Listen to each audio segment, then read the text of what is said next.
Hello everyone. Automation plays a crucial role in achieving environmental sustainability by optimizing processes, reducing waste, and enhancing energy efficiency.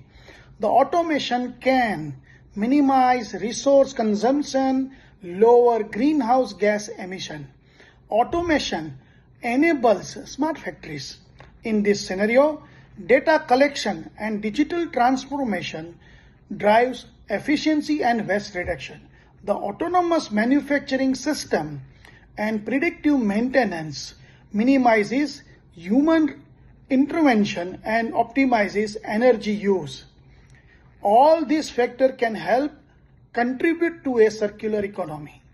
The automation technology, part of Industry 4.0, are revolutionizing production processes. This includes IoT in manufacturing, machine learning, and cyber physical system.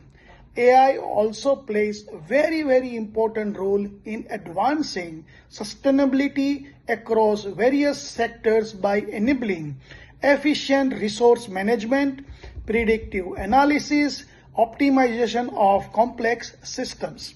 These advancements very much align with the Sustainable Development Goal.